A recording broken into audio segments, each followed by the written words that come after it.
Hello, this is Shino Gaming. Welcome to the channel. Today I'm going to be talking a little bit about aim and maybe have a program that might help you guys have better aim. Do you have aim like this, off target, looking at the ground and not where it should be, causing you to miss a shot or even miss a kill? Or even like this where you're completely off target? Well, if you do, you're not alone and don't feel like a piece of garbage. Oh hi, thanks for checking in. I'm still a piece of garbage. Well, if you're watching this video, you're looking for an answer how to get better aim. And if you're like me, you're probably a working stiff who works 40 plus hours a week and are not some 12-year-old who has been playing 24/7 for this last year in quarantine. Well, hopefully this is a tip that might help you get better aim. For me, I use this when playing Rainbow Six Siege. My friend recently got me playing Siege more, and sure, I'm an experienced FPS player, but I notice my aim is sometimes lacking. Now, I'm not a pro or anything, but I still consider myself to be a competitive FPS shooter. So I came across this nifty little aim trainer called Aim Labs. It is a game to enhance your aim. Aim Labs is a FPS training program for gamers of all levels. You can build your flicking, tracking, speed, perception, and cognition skills to get better aim in the games that you play. Now, I've never used an aim trainer before, and honestly, I thought they were dumb at first. But let's face it, how many times are you really practicing your aim in games? Sure, you might have good reaction time to something, but is it fast and accurate? I have spent some time in the game just starting to build my overall ranking in the game. The game shows you where you have weaknesses and has tasks you can perform to make your aim better. It will show you if you have a right side weakness or a left side weakness, etc. So, what I started doing before I launched Rainbow Six Siege is I would launch Aim Labs and just do 5 or 6 tasks just to get my mind warmed up. I would also use Aim Labs other times just to enhance my aim. This just helps me warm up, similar to how Terrorist Hunt, or as it's known now as Training Grounds. I still use Training Grounds as my warm up sometimes, but I'm testing Aim Labs to see if it really helps. If you want to know more about Terrorist Hunt and how to use it to your advantage, check out my best friend, who is also a content creator, Bad Syntax. I'll put a link to his video in the description. Now, obviously aim helps, but you still get killed in stupid ways, like when in a reload or just get unlucky, which happens. For example, you could be like this Clash when I yeeted her in the face with Gridlock's stingers. Pretty cool, right? Want to see it again?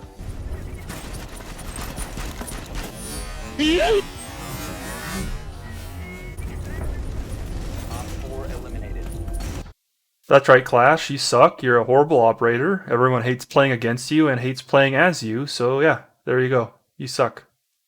Now, like I said, if you're a working stiff like me or just old and have general fatigue from working, it can take a toll on your gameplay. So if that's the case, play something else, because I've had moments of just being tired from work and I know my gameplay and aim suffer from it. So, there's a couple tasks that I recommend, and they're just ones that I like to use. You can use whatever task you want to enhance your aim. I would recommend tasks such as Grid Shot. It's supposed to help you with accuracy, speed, and flicking. As you can see in this video clip, I am missing quite often, and this was me realizing I needed to lower my sensitivity. I was also trying to complete it as fast as I could, which isn't really what you're supposed to do with it. You want to start out trying to be as accurate as possible and let the speed come naturally. The highest I've gotten on this task has been around 70,000, which is an average score for the average Joe. And I've only used Aim Labs for about a week, so I'm hoping to increase that ranking. There are pro players like Tens, who was on the Cloud9 team, who are extremely fast and rank well above the 100,000 mark, and you can see why they are pros. The next task that I like to use is Spider Shot. It's similar to Grid Shot, except there's only one orb, and the orbs vary in distance. You have to shoot them as quickly as you can, and this helps me warm up my eye speed and making sure that I'm accurate with my shots. The last task I'll recommend to you guys is the Wall Peek task. It's a nice task as it helps with flicking, and when you're coming out on a corner and recognizing that there's an enemy there. I like this one the most as it's the most engaging for me because it makes it feel like there's an actual target down range.